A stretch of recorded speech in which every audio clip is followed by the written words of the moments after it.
નમસ્કાર, હું છું પ્રિયા અને તમે જોઈ રહ્યા છો જનતા કી જાણકારી ન્યૂઝ। નજર કરીએ આજના સમાચાર ઉપર।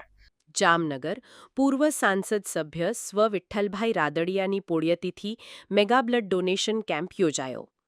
પૂર્વે મંત્રી તેમજ પૂર્વે સાંસદ સ્વ વિઠ્ઠલભાઈ રાદડિયા સાહેબની પુણ્યતિથિ તેમજ જામનગર વોર્ડ નંબર 8ના યુવા મોરચા પ્રમુખ વિમલભાઈ ગલાણીની પુણ્યતિથિએ કેબિનેટ મંત્રી રાઘવજીભાઈ પટેલ, પૂર્વ મંત્રી અને જામકંડોરણાના ધારાસભ્ય જયેશભાઈ રાદડિયા, જામનગર 79 વિધાનસભાના સભ્ય દિવ્યેશભાઈ અકબરી, ધારાસભ્ય મેઘજીભાઈ ચાવડા, જામનગર મહાનગરપાલિકા મેયર વિનોદભાઈ ખીમસુરિયા, જામનગર મહાનગરપાલિકા સ્ટેન્ડિંગ ચેરમેન નિલેશભાઈ કગથરા, જામનગર મહાનગરપાલિકા શાસક પક્ષ નેતા આશીષભાઈ જોશી, જામનગર મહાનગરપાલિકા ડેપ્યુટી મેયર તેમજ જામનગર મહાનગરપાલિકા દંડક કેતનભાઈ નાખવા તેમજ દરેક કોર્પોરેટરશ્રીઓ જેમાં વોર્ડ નંબર 14ના જીતેશભાઈ શિંગાળા, પાર્થભાઈ કોટડિયા, હર્ષાબા પી જાડેજા, સરોજબેન વિરાણી, મનીષભાઈ કટારિયા, ગીતાબા જાડેજા તથા ભાજપ દરેક મોરચાના મહાનુભાવો તેમજ મિત્ર વર્તુળ જેમાં વિષ્ણુભાઈ પટેલ, શ્યામભાઈ પટેલ